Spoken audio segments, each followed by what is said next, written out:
Welcome to tonight's Candidates Forum for candidates seeking seats in the Missouri House of Representatives. I'm Gary Castor, editor and general manager of the Jefferson City News Tribune, and I'll serve as moderator of tonight's forum.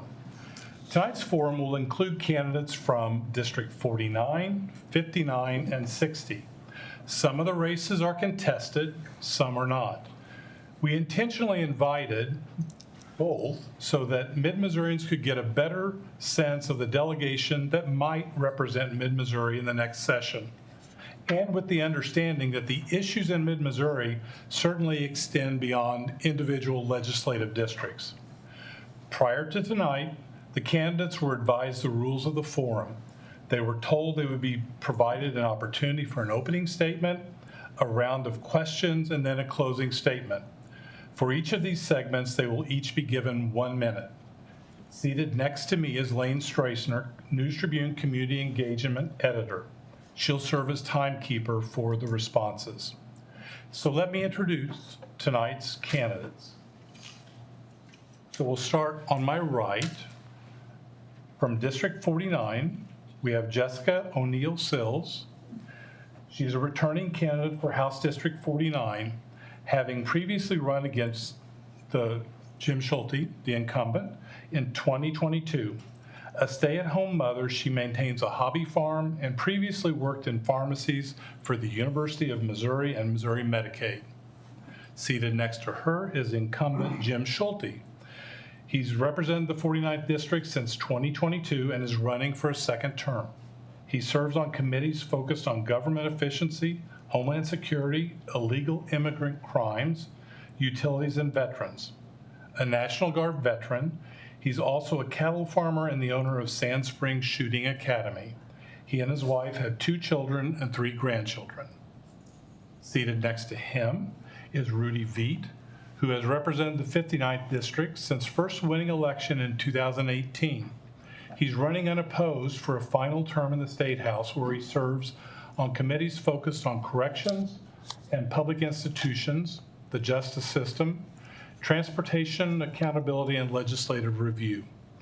Veit is a practicing attorney at Carson and Coyle Law Firm. He and his wife have 4 children and 6 grandchildren. 8. 8 grandchildren. We don't want to forget Eddie. It's been a week since he updated. Seated next to Rudy is Jamie Howard. He's a first-time candidate who works at Downtown Book and Toy, a National Guard veteran. He previously served as an officer for the Moberly Police Department, the Cole County Sheriff's Department, and the Missouri Capitol Police Department until an injury took him out of the field. He holds degrees in medical administration and coding, and he's seeking the District 60 seat. Seated next to him is incumbent Dave Griffith, who has represented the 60th House District since first winning election in 2018. He's running for his final term in the State House, where he serves on committees focused on veterans, administrative oversight, and health and mental health policy, among others. An Army veteran, Griffith and his wife have 2 children and 5 grandchildren.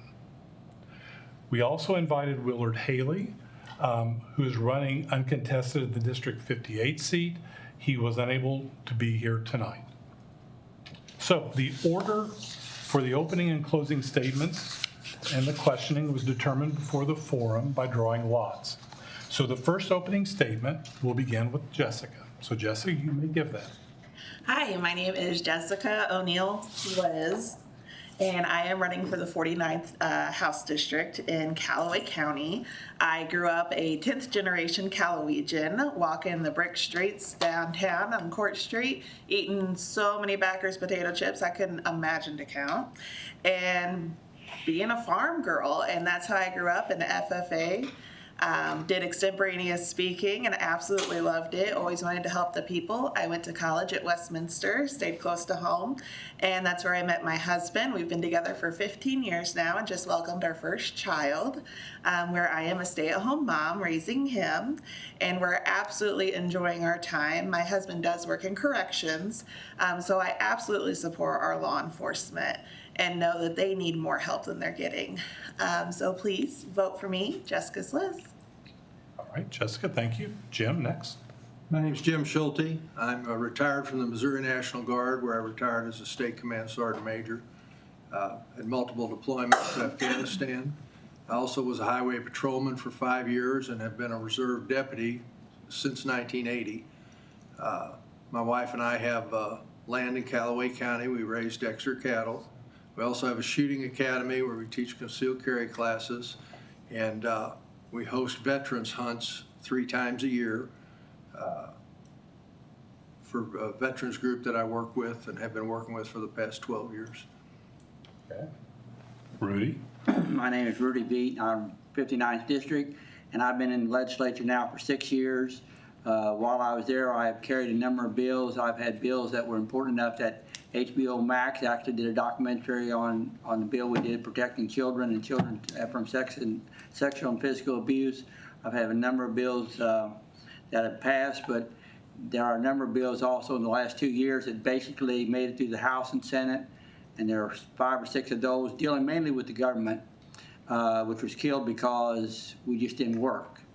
One of the bills, because it didn't pass, we have now 2 lawsuits against the state over it. It's going to cost us millions of dollars, and I'm just wanting to go back and finish out on those bills and use the experience and the training that I've obtained by being there 6 years and bring some of those bills to an end. Okay. Jamie? My name is Jamie Howard. I'm proud to be here as a Democratic candidate for House District 60. As a veteran and former law enforcement officer, I have dedicated my adult life to our country, to our state, and to our communities. I stood with people in their most vulnerable moments, where I learned the importance of strong yet compassionate leadership. Those are leadership qualities that I continue to this day serving on City Human Relations Commission, as well as the River City Habitat Board of Directors.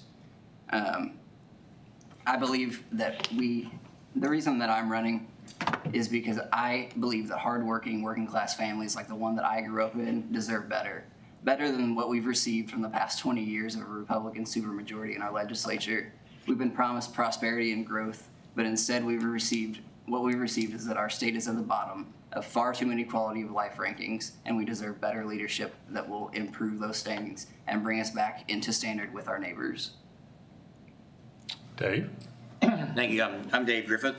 My wife Lee and I have lived in Jefferson City for 38 years. I'm a graduate of Missouri Southern University with a degree in mass communications. After I graduated from college, my first job was at KRCG-TV, where I worked for 23 years. I left KRCG and went to work for the Mike Eagle Auto Group for 2.5 years. Left there and went to work for Department of Revenue as a public information officer.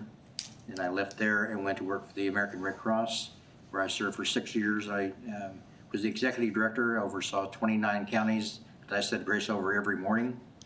I was deployed 5 times. I did 3 hurricanes, 2 Missouri floods. And I've been proud to serve. And my dad was a Methodist preacher, and my mom was a stay-at-home mom, and she told us boys that service to our fellow man is what God calls us to do every day. And I've dedicated my life to doing that, both in the military and on the city council here, and now in the state house. All right. All right, candidates, let's get started. So we're going to start with Jim. Jim, what would be your top 3 priorities if reelected, and what will be the biggest issue you will face in the legislature? Well, I think I'm going to make an effort to continue to downsize Missouri government and revamp programs that save tax dollars. Continue to reduce income tax. We reduced income tax this year. It's down to 4.7%, with the goal of eventually getting to 0. We'll do that by growing the economy, growing businesses in Missouri, and as far as government, we have some really great, hardworking state workers. We have not always looked back at programs that were created years ago to see if they were still viable. We started doing that. By eliminating programs that aren't viable, we eliminated 7,000 jobs from state government, but allowed us to give the state employees the biggest pay raise they've had in many, many years. We want to continue with that. All right. Rudy, same question. Well, I will continue doing what I have been doing up there, carrying a lot of bills, what I call common sense bills, bills that the state, different departments need, individuals need, and bills that our government, like any business, there are things that have to be taken care of. We have a very complicated issue of workers' comp. That bill died on last day. We've got 2 lawsuits over that. There's a number of work comp amendments which affects all of our workers and our employers that are coming up this year. I have a number of bills that Dave Evans, who is the chairman of Judiciary, is not back, so people are coming and wanting me to carry those bills. We had the omnibus Judiciary bill, which had about 60 or 70 pages of bills, which also died on the last day, which I was carrying. We need to just get together with all the different representatives and get that bill through. And then we continue to work for things like state salary. You know, we gave them a large raise last year, but inflation didn't stop last year. It's going. They have continued needs for, no, I'm supposed to stop. You can finish your sentence. So this is a editor's note, if you will. Go ahead and finish your thought whenever she waves that your time is done, okay? So we won't shut you down, shut off the mic, all right? All right, so let's jump to Jamie. Same question. My priorities for this state are all common sense policies that I believe are good for Missouri's economy. That's focusing on our education. We can put that rhetoric aside, and the facts are that Missouri ranks 48th in education among all the states. We rank just as low when it comes to spending per student, and we rank just as low when it comes to teacher pay. We pass new bills that promise to increase teacher pay, but they do not. They're empty promises that allow the legislature to get out from not funding those programs if they choose not to. We have a housing shortage where we need to focus on policies that will allow more people and families in Jefferson City to own their own homes. And we need to make sure that people have access to affordable and quality health care, something that Missourians voted on. And the Republican Party in our legislature has stalled and impeded ever since. Dave? Yeah, being the chair of the Veterans Committee, I think veterans are something that are important to me. I'm the only candidate in the 60th District that's a combat veteran. So I think I understand the issues that veterans are facing. The biggest issue that we have right now is the Missouri Veterans Commission is not being fully funded. They're relying upon appropriations every year to survive. What I've been trying for the last 6 years and will continue to try for the next 2 years once elected is to try and find that funding. To find $50 million that can be given to the Veterans Commission every year so they can have a 5-year plan. The second priority that I've got is to get personal property tax exemption for 100% disabled veterans. Currently that's in law, but you have to be a 100% disabled veteran and a POW. When this was written, it only applied to one person. Currently, we have 17 people in the state of Missouri that are only POWs, so they would only qualify. And the last thing that I would do would be to attack the claim shark that are really working on our veterans and making false claims to them without getting terms and benefits. Okay. Jessica? Top 3 priorities for me, it's kind of hard to narrow it down. Fully funded public schools. A bill was passed that said our tax dollars get distributed to public schools as well as private schools. That is public money that needs to go back to our public school system. Rural health care in Callaway County, we have no hospital. We have the Amber Nuclear Plant, we have FRDC, which is Fulton Reception Diagnostic Center. We have 2 colleges, the state hospital, as well as farmers and general public, and we need health care. If there were to be an emergency, we would depend on the healthcare services in Cole or Boone County, which for some of us can be more than an hour drive away. The last thing would have to be between competitive pay for state workers. Currently, we have workers in state hospital, corrections, and other state facilities that are not being paid a competitive wage to recruit and retain the workers. All right. Let's start with our next question. We'll start with Rudy. What's the biggest opportunity for your district in this next session? I think the biggest opportunity is that we work in getting a good economic stable, not only for my community, but for the state as a whole. When we have a good economy, everybody wins. The second thing of it is the opportunity to make sure our state workers are paid fair and just wages and kept up with inflation. because we did it last year and everybody thinks, well, we did something, you're okay now, but the costs will keep going up. So we have to continuously fight that battle because that's an important part of my district and in central Missouri. So it's important that we keep state wages up and realizing that that isn't the highest priority of a lot of the other legislatures because they don't have as many state workers in their district. So in this area, we have to continuously fight that battle to get adequate wages for state. Okay. Jamie, same question. I think one of the biggest priorities and things we can do, especially in our district here in Jeff City, is put our differences aside and work with the federal government to increase the amount of funding and grants that we get coming back into Missouri. Right now, we give away or give that money a lot back to the state, and a lot of it we don't qualify for. These are things that can go towards housing grants to ensure that more people can afford their homes, ensure that more families have stable housing. That means that more families, more children can go to school. That means more families can go to work consistently, things that improve our economy. This is the capital city. It's the seat of our government. It's where the Capitol building is. This should be the jewel of our state. Everywhere we look, we should see pride in our community, pride in our roadways, in our sidewalks, and our neighbors. And right now, there are too many people in this community who don't feel that pride when they look around and see where our city is right now. Okay. Dave? I think one of our biggest opportunities is just right up the street here at MSP. I think that what we can do with MSP, partnering with the city, I think the state has got looking at turning that over to DNR. And I think if that is done, I think that a lot can be done on that property. It's been sitting there, and I think the city is doing a good job of trying to find ways to maximize the use of that. But I think that being in the capital city and with state government being here, as Jamie said, we need to be a good partner. We need to be able to work together with the city and to try and make the seat of government here a good place to be. And I think selling that to a lot of my colleagues, because they think that Jeff City gets way too much. But I think if we are the seat of government, then we need to be able to do that. I think we also need to continue, as Rudy said, to continue to take care of our state workers. I met with a group this last week and talked to them about the effect of the state pay raises on them. And each one of them to the person said that it's what has kept them working for the state. And so we need to continue that battle.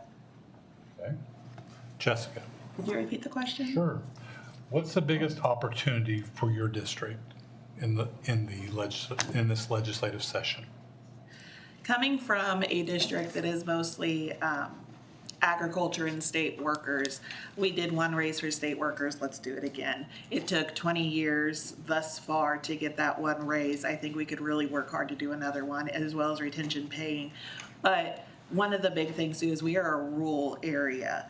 We have cows, we have, you name it, we probably grow it or own it. And we could really use grown here, eaten here, rolling, where it makes it easier for us to know where our beef came from, to know where our food came from, encouraging our local farmers to have a market to sell their products to local people. And that would really grow not only our economy locally, but we would also be healthier knowing where our food came from and that it's fresh. Okay. Jim, same question. Well, I agree with her that agriculture is a huge portion of the county, and it is a lot of things we can do to advance that. But also we have the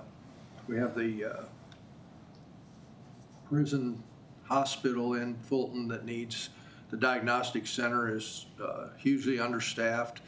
Need to work to advance that and improve things there.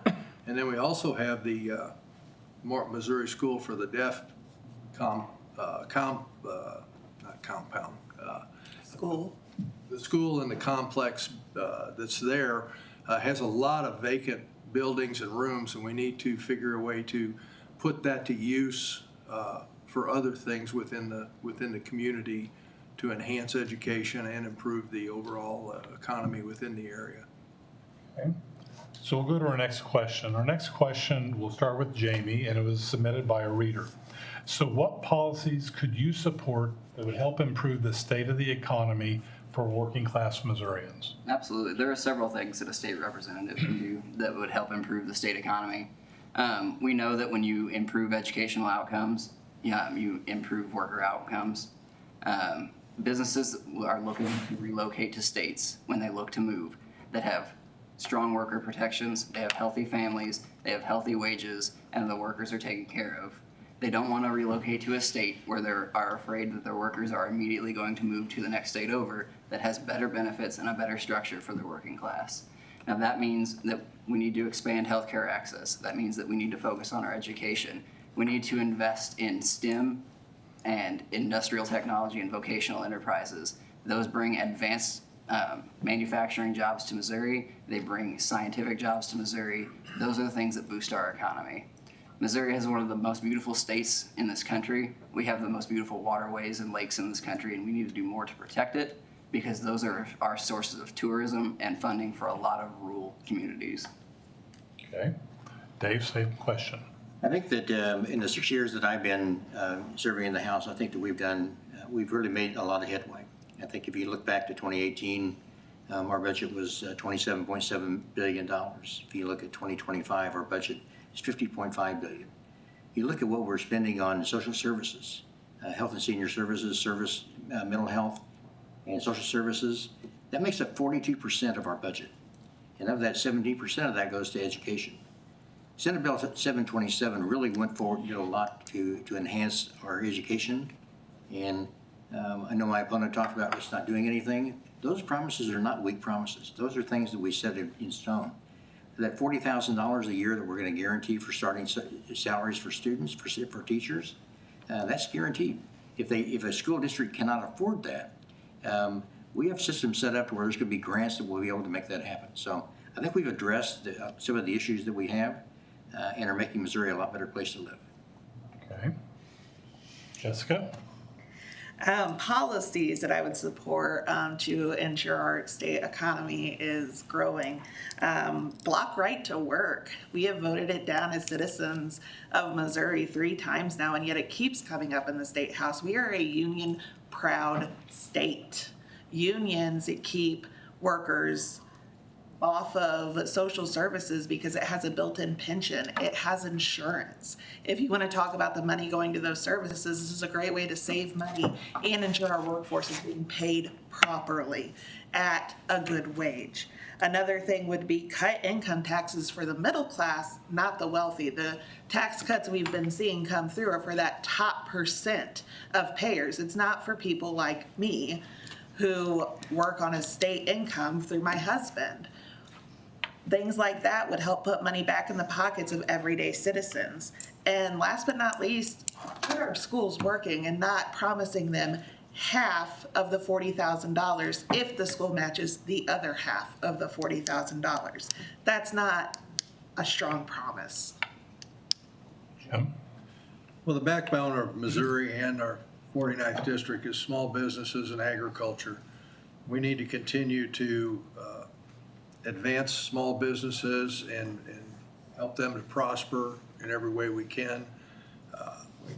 We encourage agriculture and fewer penalties on them, especially inheritance taxes and family farms, getting the younger generation through FFA and other organizations to keep them in the agriculture arena, to try and cut down on the overhead that's driving them out.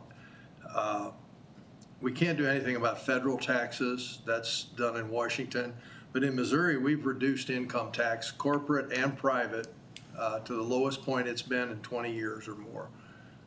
We need to continue that process by growing business, growing industry, and lowering people's taxes. Okay. Rudy? In talking to many of the businesses in the area, one of the most important thing is child care. If people don't have child care, they can't go to work, or one of the spouses is going home, or we have children at home with nobody watching them. And the cost of child care has continued to rise, and people are, it's just impossible now for two members of the family, or the parents and wife, both parents to be working and maintain their kids, especially in an area where we went to 4-day work week, 4-day schools. These children need child care, and that's a major thing that's going to take some broad investment. We also have to work on getting good workforce, qualified workforce, and that goes back to education. We really have to realize that public education has been the background of our society and gave everybody the opportunity to climb. And that should be the number one priority when you're looking at education. Get a good public education. That has to be the first. If we can go on to some of the other things, that's fine. But public education is the core to the ability to move from one economic level to another, or for everyone to come out on an even playing field. Okay. Well, we're going to jump off on that topic there. This again is a reader question that came in. We'll start with Dave. Detail your plan on how you would support more funding for public schools. Well, I think we look at, historically, look back at what, in 2018, when I was first elected, we had $6.3 billion that we went towards education. In 2025, we allocated $9.3 billion for it. So I think that the rise that we've seen in the General Assembly over the last 6 years, I think is something that we're concerned about. The big issue one big issue we've got is that the pie that we have in slicing up the amount of money we have in the state of Missouri is only so big. So when we have social programs that we have that are taking away, Medicaid expansion took a lot of money away from us because it was mandated through an amendment, through initiative petition amendment. So when we start looking at the amount of money that we can spend, we've got barriers that we're facing. I think that education, as I said, Senate Bill 727, I think helped to address that. I think overall, our education is on the rise. We talk about STEM. I'm very proud of the Thorpe Gordon having the STEM program here in Jefferson City. If you haven't been there, I recommend you go over and take a look and do a tour. You'll be very impressed. Okay. Jessica? It's hard to give a full detailed plan on public school funding at this point, seeing as that I'm not there with all the books and all the knowledge. What I can tell you is obviously we need to rework the funding formula. And when we're funding schools, I want there to be so many papers and pens and crayons that our teachers aren't having to ask for a mile-long list of school supplies to be bought by the students and their parents. We are not taking money and taking it away, this way or that way. But when you're asking mom and dad to buy school supplies for 5 or 6 kids and they all have to spend at least $150 on school supplies, clothes, shoes, you name it, to get your child to school, that's where the economic burden is coming in. Quit putting this money off on the parents to buy these supplies. I want schools to North Callaway was granted money from individuals so those students didn't have to buy school supplies. So we need our schools, not only the school itself being funded, but their transportation being funded as well. Jim? Well, for years, we just thought the answer to fixing our school system was to throw money at it. And we've poured money into it for years, and the overall scores have declined. Several areas have resorted, St. Louis and Kansas City, to charter schools. Charter schools are still public schools, but they're not, the teachers are not union. They focus on STEM subjects. And while they're not an end-all, be-all to everything, their performance has exceeded that of the average public schools in those areas. So every place they've been, they seem to be working and improving. I think any school system needs to study success and where it's working, and we as legislators need to look at what's working and focus on enhancing those qualities. Rudy? Well, that is why we have legislatures with different opinions. I'm not a charter person, but again, I'm not familiar close enough in St. Louis and Kansas City what's not working, but here in central Missouri, we want our public education to work. And we need to look at some of the successful programs around and maybe study them. Eldon, they were 440-some ranked. They are now 26 or 27 in about a 4 or 5 year period with a new superintendent. We have a new superintendent here in Jeff City who's started STEM schools. We need to look back at some of our schools that are successful. What is Blair Oaks, what are they doing? What is JC's doing? And not just looking at the ones that are failing in St. Louis. I think then we get the parents that involved and we will have good public schools. But again, we have school boards. Local people can address their issues better than we can in the Capitol. So maybe charters do work in a given area in St. Louis. I'm not going to argue with it, but we've got to turn it back to the local school boards and make those decisions, and for us not being the ones to tell them how to run the local school board, the school districts. and they have some control on what they raise in taxes for their districts also. It's got to be everybody's priority, but we don't have the answer to tell you how to teach your kid. Okay. Jamie? You know, I think we can sit here and champion and try to champion what the Republican majority has done for the last 20 years when it comes to education, but the numbers are available. Funding for education is not up to par. It has not kept up with inflation. It has not kept our schools in good working order across all of Missouri. We in Jefferson City are blessed to have amazing public schools, but the length of time that we will have those is up in the air. Especially when we're talking about limits to our budget education, but we have millions of dollars to throw away to a voucher program in the state that redirects public funds to private schools. I do have to disagree that charter schools are not public schools. They're not operated under the same standards of public schools, and they're not held to the same regulations. The fact of the matter is that SB 727 introduces a taxpayer-funded scholarship program that has very little oversight and no mechanisms for us to properly evaluate whether or not these programs are even functional and whether or not they're addressing the needs and desires of the voters in Missouri. Okay, let's go to our next question. We'll start with Jessica on this one. Should illegal immigration at the southern border be a priority for Missouri legislators and addressed using state resources? Why or why not? Missouri's southern border is Arkansas. As a legislator in Missouri, I'm not that concerned with Arkansas. Sorry. As far as the illegal immigration, the first word of that is illegal. So it's already illegal. Why not we pass the bill we can't, but the federal government could actually pass the bill that's a bipartisan bill that gives more money and hires more people on our border patrol. We need to be focused here. We are the Missouri legislature, not the federal legislature. Missouri comes first, and that's where we are. Jim, good question. Yeah, I was part of a group of 30 representatives and senators that went to Texas 2 weeks ago and toured the border, visited with the Border Patrol, visited with the State Patrol in Texas, and from sheriffs and legislators all over the country. Unfortunately, every state is now a border state. The immigration, the activity, the criminal activity that's coming into Missouri from around the world is here, whether we want to like or admit it or not. As part of my duties to be on the Sheriff's Department, I have to go through training every year. This year, my training involves some departments from Kansas City, Springfield, Joplin, and they're all feeling the effects of illegal immigration. Fentanyl trafficking into Missouri has gotten to be a huge problem. And so it's a problem that affects every citizen of Missouri, and it needs to be addressed in ways that we can support our law enforcement to combat it.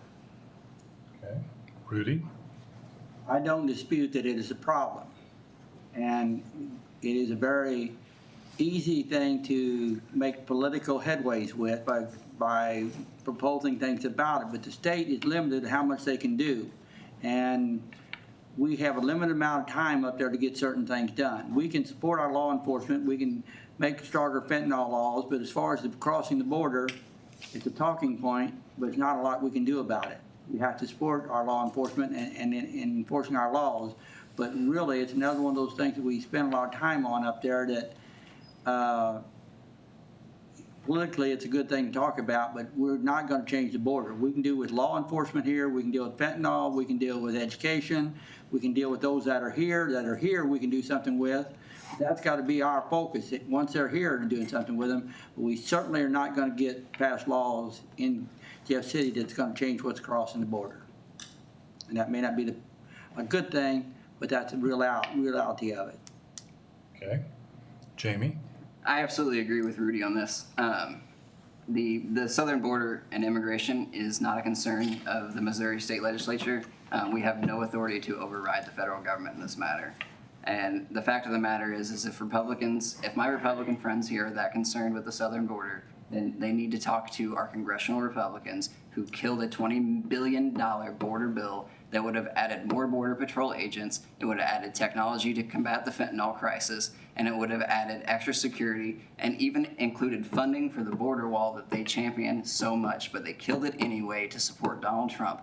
And that hurts our country, that hurts our economy, and it becomes a talking point here at this table when it has nothing to do with our state. Dave? It's a very good question, and I would agree with what Jim said. I think that every state now is a border state, but there are estimates that in our state, in the state of Missouri right now, we've got 70,000 illegal aliens that are here in the state.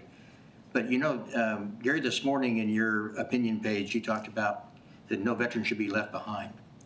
And just this last week, the federal government came out with the Biden administration has spent $750 million on reparations for those illegal aliens. They just added another $350 million for them. That's over $1 billion that we're giving to these illegal aliens that are coming into our country.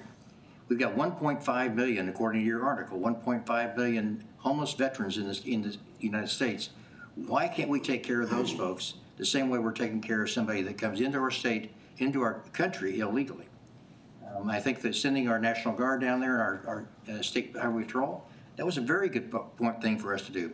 When we were in trouble with the flood of 1993, we were in trouble with the tornado in Joplin. Guess who came to our aid? Texas came to our aid. Other states came to our aid to help us out. That's what we should do for them as well. Next question, we'll start with Jim. Again, it comes from a reader. Year after year, the number of gun deaths in Missouri ranks among the highest in the nation, yet the legislature prioritizes legislation that makes it easier for dangerous persons to obtain deadly weapons, like the Second Amendment Preservation Act, which was recently found unconstitutional by a federal court. At what point do we move beyond thoughts and prayers and scapegoating persons with mental health issues and realize that indeed it is about the guns? Well, that's a good point. But those numbers can be misconstrued too. The number of gun deaths is higher, but 60% of those are suicide. Suicide is a mental health issue. And we need to address the mental health issue as well as whether it's the guns are not causing that. The gun's a tool. The Second Amendment Preservation Act has been buried, I think. It's over. I don't know that it'll even be brought up again. But the real thing is that we're going after an inanimate object that's a tool and not, we're attacking rifles. According to the FBI statistics, more people are killed by fist, feet, and hands than by rifles in America. So the numbers they can be skewed and swayed any way you want to, but the real issue is we have a mental health crisis in this country that needs to be addressed, and we need to figure out why it is that we have denigrated the value of life to the point that young people are shooting people without any qualms or questions. And you look at the numbers of those that are being murdered in homicides, it's generally between the age of 17 and 34. And that's your inner city gangs and those members. So all needs to be addressed. Okay. Rudy? Again, we have to look at what powers we have. If I were to say, let's get rid of every gun, it wouldn't work. But we do have a constitution which guarantees the right to guns, and we cannot pass laws that are in direct conflict with the Constitution. And that's where our guidelines have to be gone by. Now, that doesn't mean we cannot do something, because we can educate more on education of safety of guns, but more importantly, address the issues of the mental illnesses that are out there. That's where a lot of our guns, and these guys who go pick up an AR-15, go out and shoot 20 people, they're not mentally sound. And we need to start working on recognizing mental issues and that. But as far as how much, if we voted tomorrow up there and said, let's take everybody's gun away, we couldn't do that. There's limits to what we can do. We have to act within the bounds of the law, but that doesn't stop us from putting in educational programs. A lot of our high schools now have gun programs, and kids are being more active and participating, but they're also learning to respect the gun, what they can do. So basically, we still have to remember there's a Second Amendment. And whether we like it or dislike it, that's who we're there. We're sworn up to the law. Okay. Jamie? You know, this is an issue that is full of emotions on both sides. It's a very contentious issue. And I'd like to say, you know, I am a gun owner myself, and I believe that Missourians have the right to own firearms and protect their homes and themselves and their families. But there was a time in this state, before a Republican majority, when we championed bipartisan gun control measures that made our state safer. And since then, we have spent decades eroding those protections and those laws to create this, where we are today.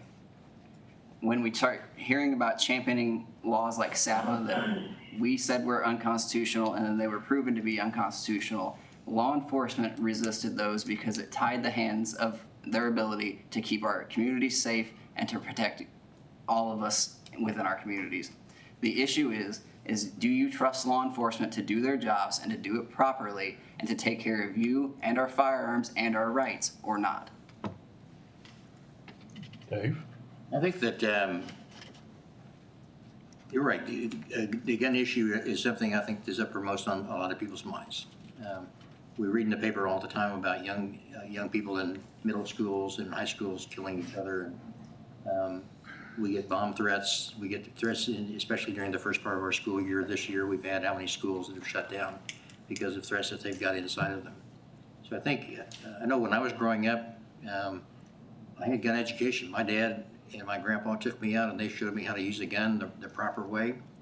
But I think that Jim hit it on and really does well. I think that the mental issue, the mental state that we've got right now in our country is something that we needed to address. And I think we started to address that more in the state of Missouri over the last 10 years. I know when I was growing up, if someone had mental health issues in their family, you kept them behind closed doors. I think now we're able to bring that out in the open and talk about it. And the more we talk about it, the more we can deal with it, not only in the schools, but also we can actually go into the jails and we can start talking and giving mental health to those that are incarcerated to try to turn that around. And I think it can be done. Okay. Jessica? First off, 17 to 34-year-olds, I'm 34. We need to stop with this saying, using guns as this big sticking point. We need to be an example for how guns are looked at. We have it as if you're a gun toter, you're, a Republican, whereas if you're gonna, if you're not, you're a Democrat. Here's the difference. Why are we making guns the focal point? We need to stop that. I see ads all the time with people, I have an AR and I have this, blah, blah, blah, blah. Put it down, quit making it okay to carry them around on TV and shooting and flame throwing and God knows what. Let's make it about the people. And if it truly is a mental health crisis, then full steam ahead on putting money into our mental health care system and making it so veterans as well as everyday people have access to the care that they need, when they need it, where they need it. Okay. All right, next question. We're going to change subjects. Will be Rudy. Does the state have a role in addressing the housing crisis that exists? What is the best path for a solution? The state does have a role, even though I believe in private enterprises and that, but the state does have a role because our private housing problem is creating an economic crisis for a lot of areas. We have companies here in town would hire 100 more people if they had employees, and there's not homes for 100 more people here to move in and they can afford. And so we do have a role to play.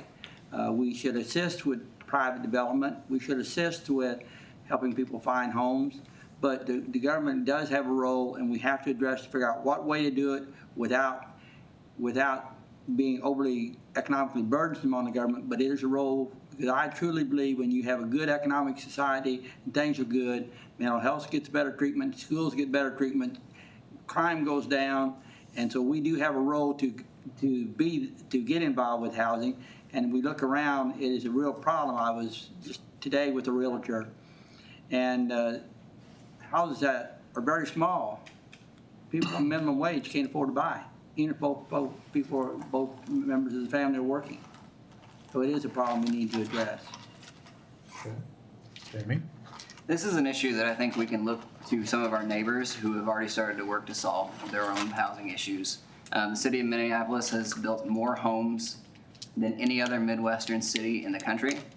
And as such, their rental costs are some of the lowest in comparison in the country. And the way they did that is by adjusting zoning laws to allow different types of housing, from duplexes to triplexes to townhomes and smaller lot investments that allow different investment opportunities within the city and allow economic growth through building opportunities and it creates cheaper housing opportunities for the people in it.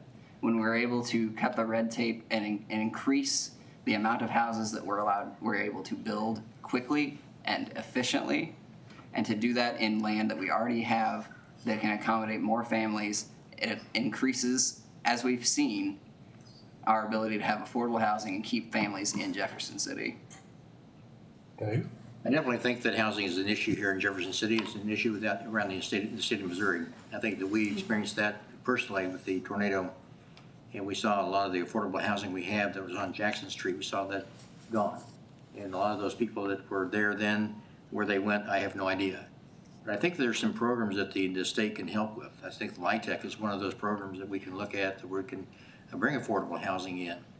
I think when you've got a workforce that can't find places to live, and we have to Quaker Windows is a real good example of this. They're having to house a lot of their employees up in Holt Summit in a hotel and bust them down every day to go to work.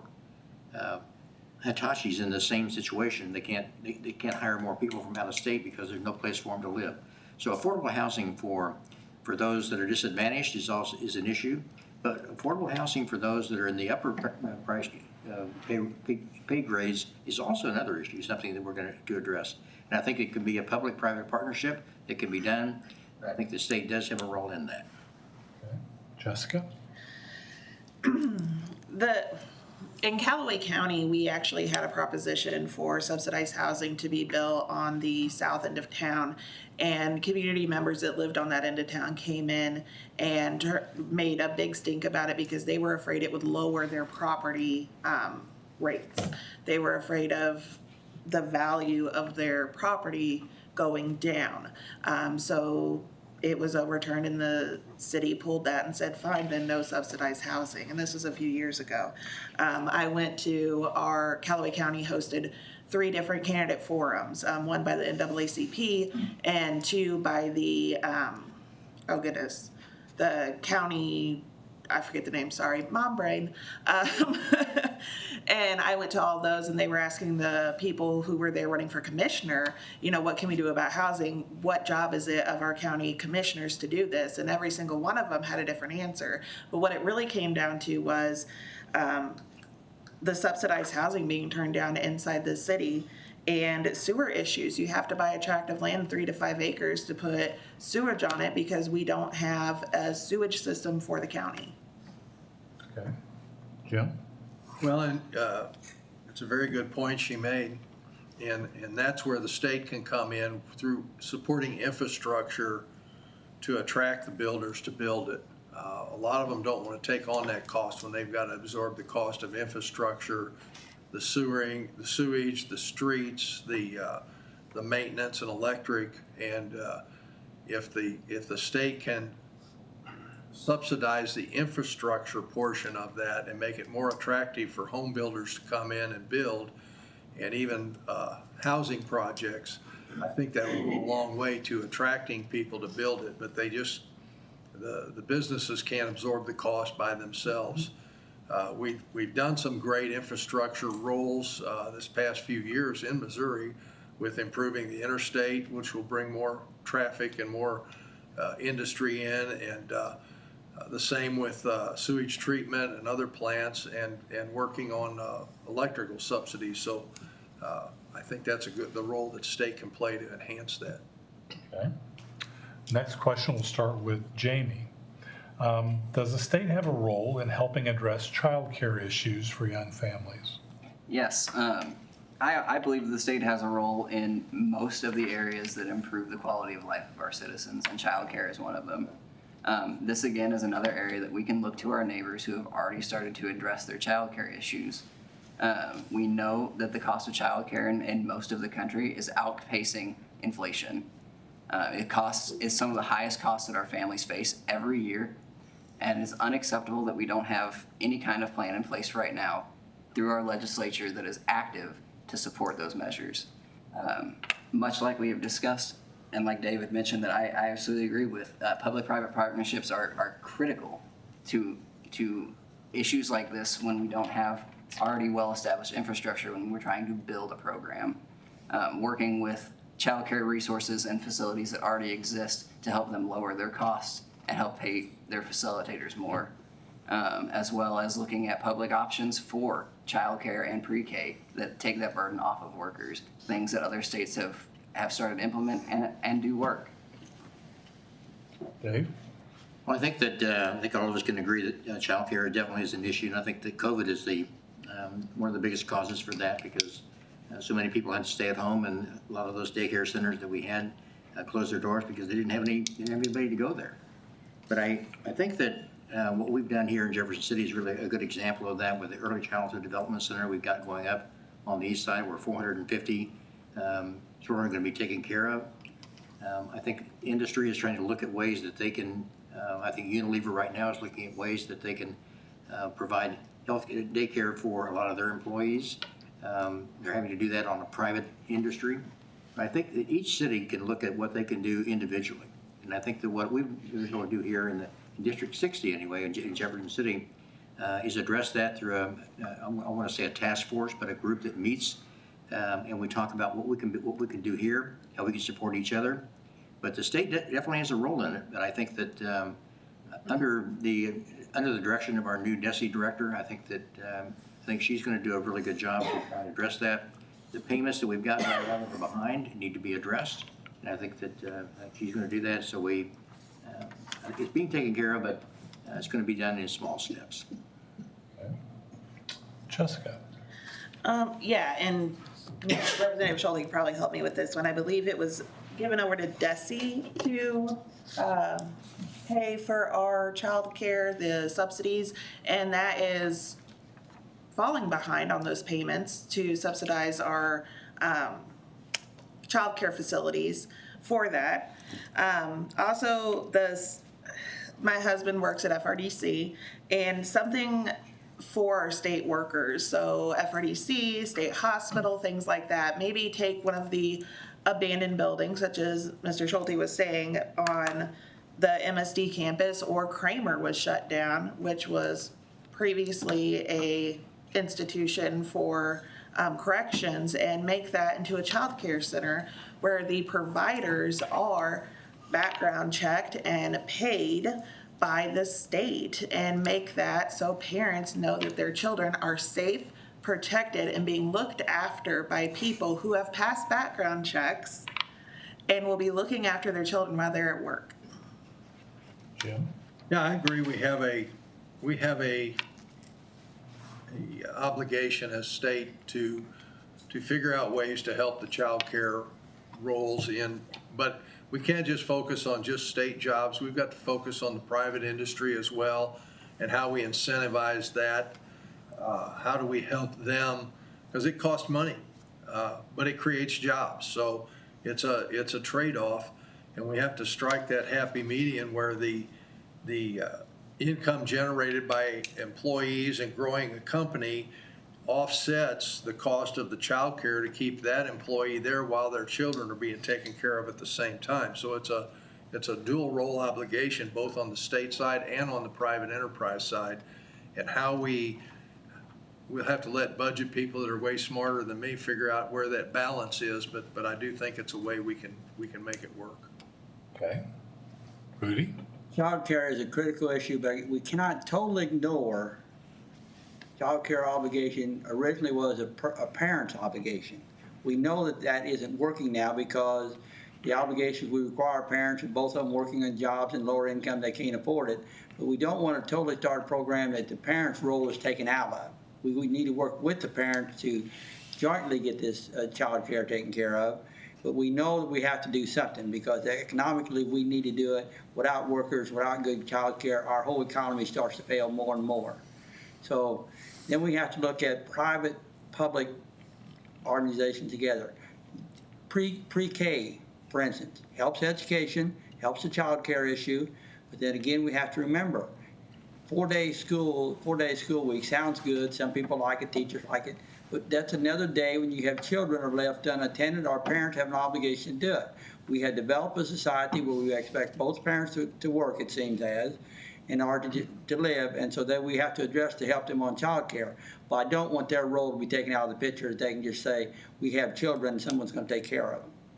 It is a joint effort between parents and our government to work together to get this resolved. Okay. Next question will go to Dave. Many Missouri counties are considering or are pursuing tax freezes for seniors. Do you support those efforts or do they concern you? I think Senate Bill 90 was a bill that was passed last year, and I think it was a very confusing bill for a lot of counties throughout the state as to how they were going to do that, especially when you're looking at personal property tax and real estate tax, and really how the impact that was going to have on each one of those. It's a real problem, and I think a lot of we have people that are coming into our state from Texas, from Florida, and they're all saying, why do we have personal property tax? Why do we have real estate tax when the state I just came from didn't? But I think as far as seniors are concerned, for a lot of them that are on fixed incomes and are having to pay, and they're increasing costs of their personal property tax and their real estate tax, I think is a real issue. I think the county commissions throughout the entire state are looking at it very hard to figure out ways that can be done, ways that can be fixed. We tried to address that this past session. We had some really good conversations on the floor of the House. When we send things over to the Senate, there seems to be a stall that's happening over there. So it's frustrating for a lot of us on the legislature side that we come up with some good ideas, but it needs to be followed through on the other side of the building. Okay. Jessica? My own parents are retired and still have to pay their taxes, and I know an issue with that is they're on a fixed income. My dad was a union painter, so luckily he has a pension that he draws from. But we also have people in Missouri who make a lot of money even though they are a senior and are saying, oh no, I don't want to pay taxes. So yeah, a tax freeze is great, but we still need to take into account the income of those individuals requesting that tax freeze. If you're making $1 million a month, then obviously you can pay your taxes.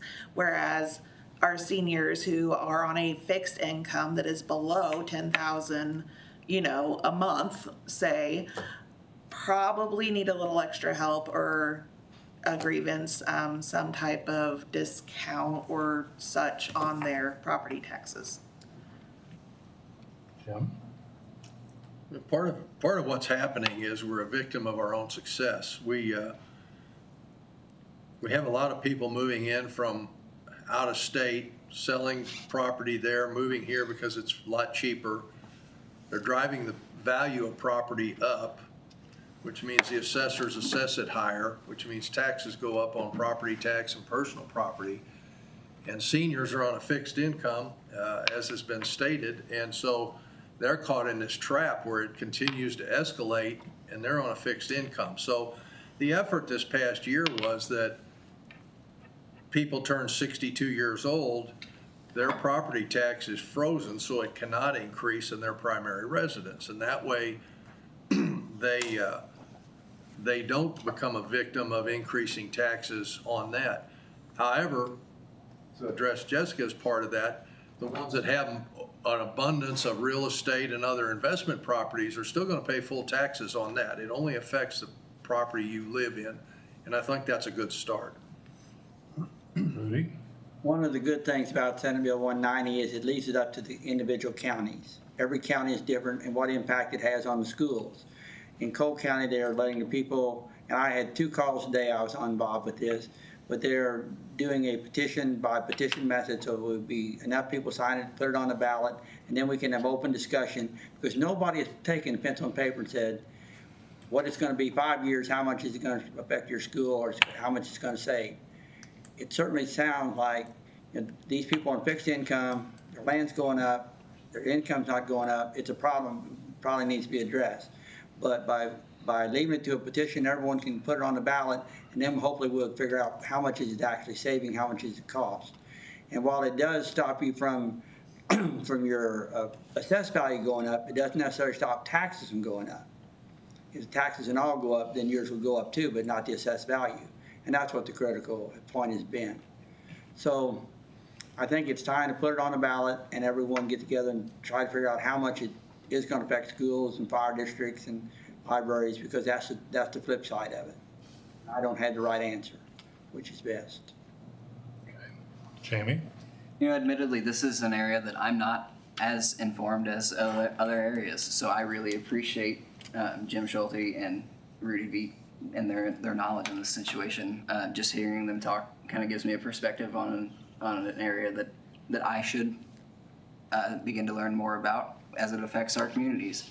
But what I do know is, like we have touched, is that we have a lot of seniors in the state who are living on fixed incomes, and that affects their tax, what they pay in taxes, and what they're able to afford in their overall lives.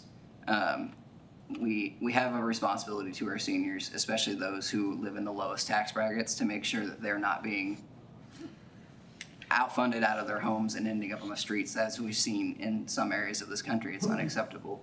And like Jessica said, there's a flip side of that, where there are people who do not need those reliefs. And I think sitting at the table and discussing what the best option is in our counties and in our communities, and figuring out where the budget cuts can be, where we need to increase the budget, and finding a good mixed medium of it. Okay. So let's go to our closing statements. We'll start with Jessica. Ooh, I get to go again.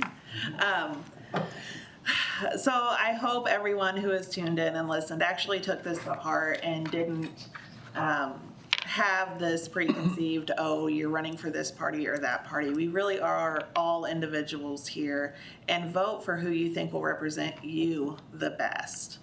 I know growing up in Callaway County, I went to South Callaway, and, you know, we still see our teachers, our school bus drivers, and people every single day. And those are the people I'm going to work for. I think whoever's running for the 49th district needs to be a champion for the services that are there: the nuclear power plant, FRDC, the state hospital, MSD. We need to make sure we're championing those things and really working for them and the people who work there and live there in the state house. Jim? Yeah, I committed when I ran 2 years ago that I would represent the citizens of the 49th district first, and then the rest of the state. I've learned since working at the Capitol that passing legislation is a lot like sorting out a box of coat hangers. You can pull one out, but there's going to be 6 or 7 more tangled up with it, and you've got to sort through all that and figure out what works best for everyone, or cull out the ones that are just total trouble and try to figure that out. So it's not a one-size-fits-all, cut and dried, absolute. And I found that if you go in with an all or nothing mentality, you're going to generally end up with nothing. So you have to learn to work with all the other representatives. There's 163 of us, all from different areas, and we've got to work together and discuss the issues and come up with something that works for everyone. Well, as a society, you and your parents, you paid for my public education, you paid for my high school, you paid for my college, you paid for my law school, even though it cost me money. Public education was, and now you have paid me for 6 years at the legislature to learn more about how to operate things, how to get bills through, how to build relationships, what is important and what can pass and what cannot pass. And all I want to do is to use that training and money you already spent on me to try to get 2 more years of getting some common sense bills passed. You will not see me carrying a bill that's, a gun bill. There are a lot of people who do that. You won't see me carrying abortion bills. There are a lot of people who do that. I am carrying a lot of bills that affect the day-to-day lives of our citizens and the way we run our government. And those are the bills that I want to carry, and those are the ones I'm working on. Being a lawyer is an advantage up there, because I can look at a lot of bills. I talk with a lot of legislators on what's wrong and right in their bills.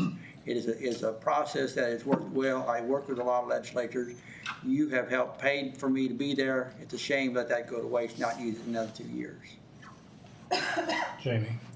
I think something that we can be very proud of here in this community is that we have 5 people sitting here that I truly believe care about our state and about our community. And the difference is how we approach that and what roads that we take to get there. I believe that after 20 years, the Republican Party has had their chance to make the improvements to our state, and they've failed to do so. And I think it's time to move on with new leadership, new progress, and a new direction. And I believe that's the kind of leadership that I bring to the table, and it's the kind of leadership that we need in our state. Dave? Well, I tell you, one thing is, it's been a real pleasure and honor to serve the people of District 60 for the last 6 years. I know that on the House, on the floor, House to floor, I'm kind of known as the veteran advocate and the veteran person. But really, my expertise goes further than that. I think a lot of my constituents that have got issues other than whether within veterans I've tried to address. I can see some of my Democrat constituents out here in the audience today, ones that have called my office and wanted help to try and get something done inside the state. I think that no matter where you are, no matter whether you're a Republican or Democrat, first off, we're Americans, and we got to try to take care of each other. I think one of the things that I like that when I first ran, I talked to a Rotary Club, and they said, "What was the biggest surprise that you had?" And I said, "I think the biggest surprise I had is we would have debate on the floor of the House, where we'd be pointing fingers at each other and hitting the desk and saying, trying to get my point across. But when the question was called and we voted, more times than not, we would go over and shake hands with each other or hug each other because we have respect for each other. Even though we may not agree on policy, we can also agree to be able to be respectful of each other and be friends." Okay. So on behalf of the News Tribune, I'd like to thank the candidates for participating in this forum. In addition to stories about this forum in tomorrow's News Tribune, we'll have a variety of other means by which you can become more informed about the races. We'll be asking candidates questions that we didn't get to tonight, and those answers will appear in upcoming issues of the News Tribune. You can still submit questions for these candidates by sending us an email at vote@newstribune.com. We'll be publishing a voter's guide in the Sunday, October 27th edition of the News Tribune. Our society is served best by an informed and active electorate.